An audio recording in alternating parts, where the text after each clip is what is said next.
Parts of speech, शब्द भेद।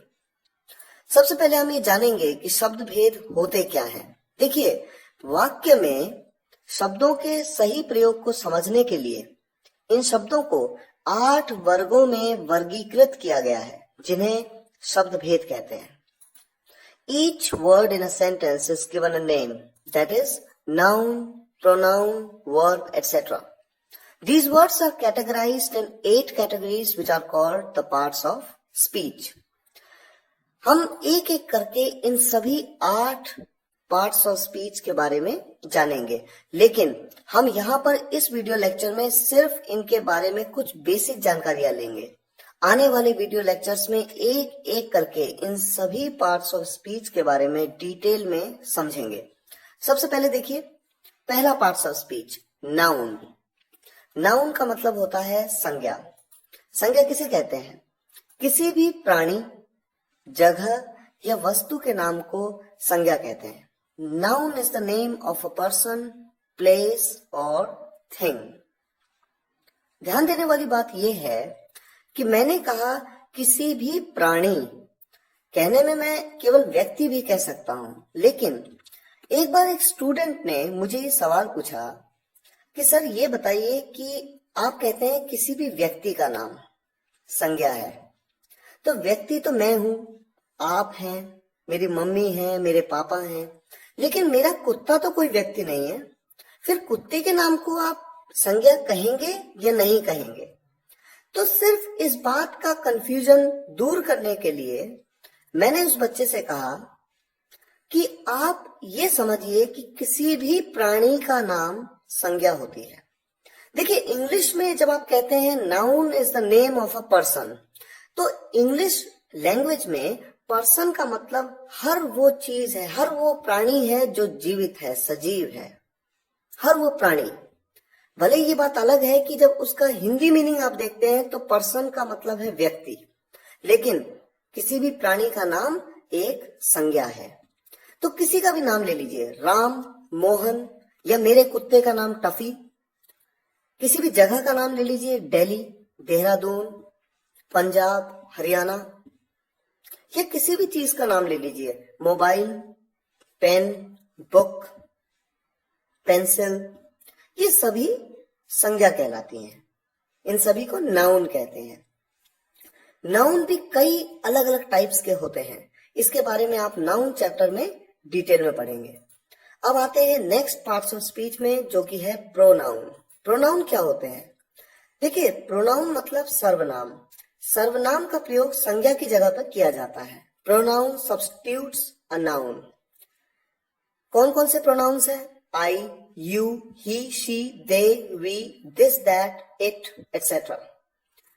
इस बात का आपको अच्छी तरह ये बात तभी समझ में आएगी जब आप डिटेल में समझेंगे कि प्रोनाउन का यूज किस तरह से किया जाना है, और ये आपको प्रोनाउन चैप्टर में बताया जाएगा। फिलहाल एग्जाम्पल के तौर पे मैं आपके सामने एक छोटा सा एग्जाम्पल रखता हूं। भानु मेरा दोस्त है, भानु प्यारा है। मैंने 2 सेंटेंस बोले। इंग्लिश में मैं कैसे बनाऊंगा?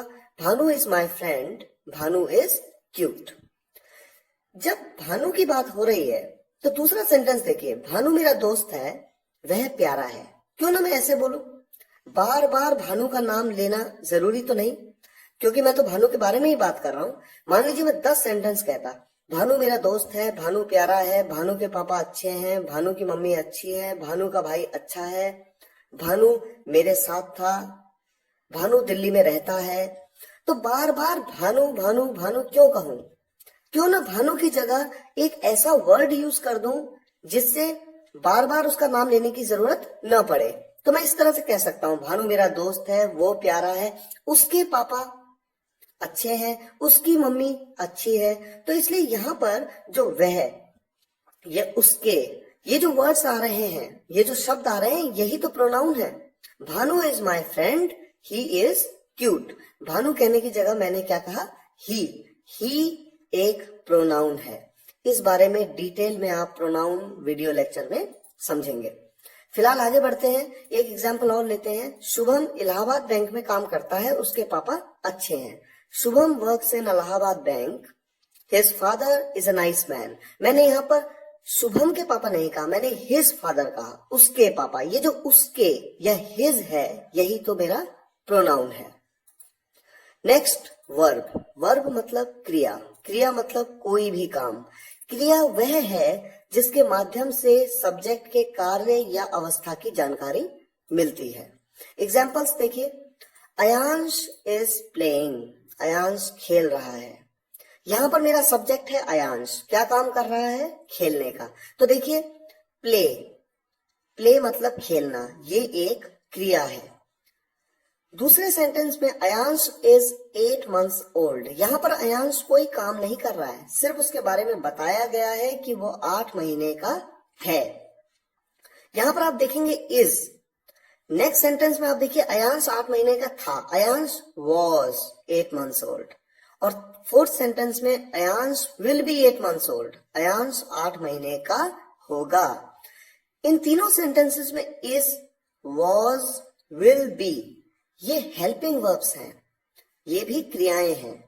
कौन सी मेन वर्ब्स हैं, कौन सी हेल्पिंग वर्ब्स हैं, इसकी बारे में जानकारी आपको वर्ब चैप्टर में डिटेल में दी जाएंगी। फिलहाल आप ये जान लीजिए कि पहले सेंटेंस में यहां पर ये पता लग रहा है कि सब्जेक्ट कौन सा काम कर रहा है, खेलने का काम, तो उसके काम की जानकारी मिलती है। दूसरे, तीसरे और चौथे सेंटेंस में वो कोई काम नहीं कर रहा, लेकिन उसकी अवस्था की जानकारी मिलती है, उसकी स्थिति की जानकारी मिलती है। इज आपने लगाया, इससे पता लग रहा है कि ये बात प्रेजेंट में हो रही है। वॉज लगाया, बात पास्ट में हो रही है। विल बी लगाया तो बात भविष्य की यानी फ्यूचर की हो रही है। वर्ब चैप्टर में डिटेल में समझेंगे।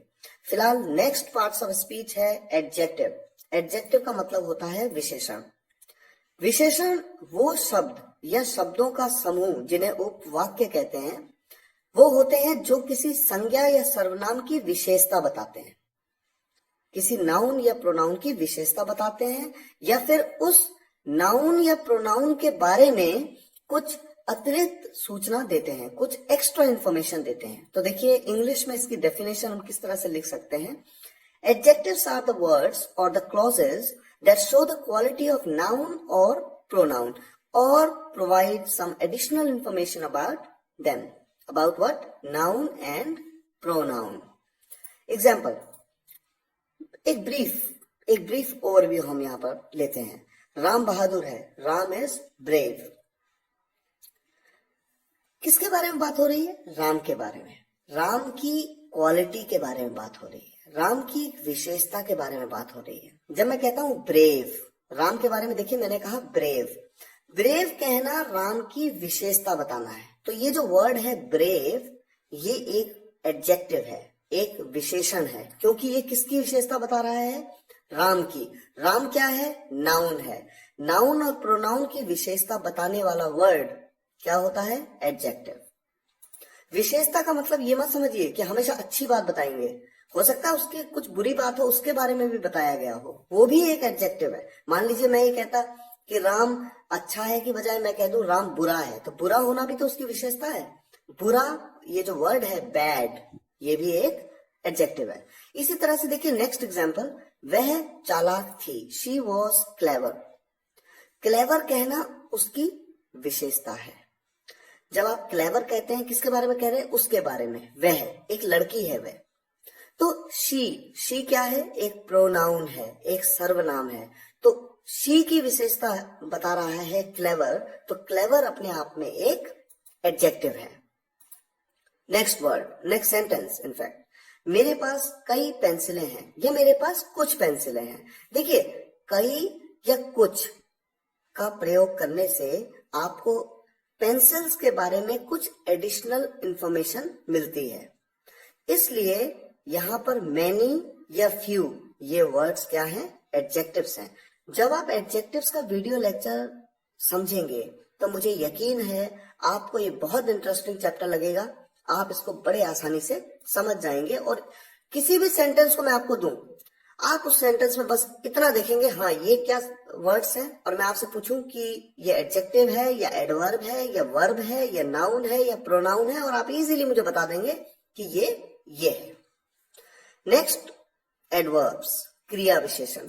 जिस तरह से एडजेक्टिव्स नाउन या प्रोनाउन की विशेषता बताते हैं, उसी तरह से क्रिया विशेषण यानी एडवर्ब्स वो शब्द या शब्दों का समूह होते हैं जो क्रिया की या फिर विशेषण की या फिर किसी दूसरे क्रिया विशेषण की विशेषता बताते हैं या उनके बारे में कुछ अतिरिक्त सूचना देते हैं। तो ये किन की विशेषता बताते हैं? या तो किसी क्रिया की या फिर किसी एडजेक्टिव की, विशेषण की, या फिर किसी दूसरे क्रिया विशेषण की। ये वीडियो लेक्चर में आप आसानी से समझ जाएंगे। यहां पर एक ओवरव्यू देख लेते हैं। राम रन्स फास्ट, राम तेज दौड़ता है। देखिए आपने कहा तेज, तेज बोलने से किसकी विशेषता बताई आपने? दौड़ने की। दौड़ता तो है, तेज दौड़ता है, तो यहां पर क्रिया है दौड़ना और एडवर्ब यानी क्रिया विशेषण है फास्ट। नेक्स्ट वर्ड है he is a very good boy. देखिए अगर आप वेरी का यूज नहीं करते, आप कहते he is a good boy, तो लड़का है वो, अच्छा लड़का है वो। तो लड़का कैसा है? वो अच्छा है। अच्छा होना लड़के की विशेषता है, बॉय की विशेषता है। बॉय क्या है? एक नाउन है। तो नाउन की विशेषता बताने वाला वर्ड गुड एक एडजेक्टिव है और गुड की भी विशेषता बताया वेरी लगा करके। आपने कहा वेरी गुड, मतलब गुड तो है, उस पे भी वेरी है, तो वेरी अपने आप में एक एडवर्ब है। इस बात को आप डिटेल में एडवर्ब लेक्चर में समझेंगे। Next, Ram runs very fast. देखिए आपने कहा था सबसे पहले सेंटेंस में राम रन्स फास्ट, राम तेज दौड़ता है। तेज बोला तो दौड़ने की विशेषता, और वेरी लगा दिया तो तेज की भी विशेषता। तो ये वेरी भी अपने आप में एक एडवर्ब है, क्योंकि मैंने आपको बताया था कि एडवर्ब किसकी विशेषता बताता है? या तो किसी क्रिया की या किसी एडजेक्टिव की या किसी दूसरे एडवर्ब की। तो यहां पर वेरी दूसरा एडवर्ब फास्ट, उसकी विशेषता बता रहा है। नेक्स्ट पार्ट्स ऑफ स्पीच है प्रेपोजिशन, संबंध सूचक अव्यय या पूर्व सर्ग कहते हैं। पूर्व सर्ग वो शब्द या शब्दों का समूह है जो किसी संज्ञा या सर्वनाम और वाक्य के दूसरे भाग के बीच के संबंध को दर्शाते हैं। Preposition is the word or group of words that is generally placed before a noun or a pronoun to express its relation with other part of the sentence. कई prepositions हैं, एग्जाम्पल के तौर पे in, into, on, onto, up to, for, with, within, etc. इन सभी prepositions के बारे में आप prepositions वीडियो लेक्चर में एक एक करके बारीकी से समझेंगे। नेक्स्ट पार्ट्स ऑफ स्पीच है कंजंक्शन, जिसका अर्थ होता है संयोजक। ये बेसिकली दो वर्ड्स को या दो सेंटेंसेस को जोड़ देता है। आपके सामने डेफिनेशन है, यह दो शब्दों या वाक्यों को जोड़ देते हैं, इससे वाक्य छोटा हो जाता है बिना अर्थ बदले। Conjunction is the word or set of words that connect two words or sentences or used to coordinate words in the same clause. It shortens the sentences without a change in meaning or sense. तो basically conjunctions दो word और sentences को जोड़ देते हैं। Examples के तौर पे आपको मैं एक एग्जाम्पल देता हूं। यहाँ पर दो सेंटेंसेस हैं, Amit is your friend, Aman is your friend. देखिए अमित आपका दोस्त है, दूसरा सेंटेंस है अमन आपका दोस्त है। जब दोनों आपके दोस्त हैं तो क्यों ना दोनों को एक साथ यूज कर लूं, एक ही सेंटेंस बना दो, Amit and Aman are your friends. मैंने यहां पर एंड लगा दिया और दो सेंटेंसेस को एक सेंटेंस बना दिया। ये एंड जो कि दो सेंटेंसेस को एक बना रहा है, ये एंड ही तो कंजंक्शन है। इसी तरीके से देखिए एक तरीका और है, Amit as well as Aman is your friend. यहां पर एज वेल एज लगा करके मैंने दो सेंटेंसेस को एक बना दिया, ये भी एक कंजंक्शन है। और ध्यान देने वाली बात यह है कि एंड लगाया तो आर का यूज किया हेल्पिंग वर्ब में, और एज वेल एज लगाया तो इज का यूज किया हेल्पिंग वर्ब में। ये बात आपको पता लगेगी जब आप कंजंक्शंस चैप्टर में एंड और एज वेल एज के डिफरेंस के बारे में जानेंगे। फिलहाल आगे बढ़ते हैं। नेक्स्ट पार्ट्स ऑफ स्पीच है इंटरजेक्शन, जिसको बोलते हैं विस्मयादिबोधक। इंटरजेक्शन का यूज कब आता है? Interjections are used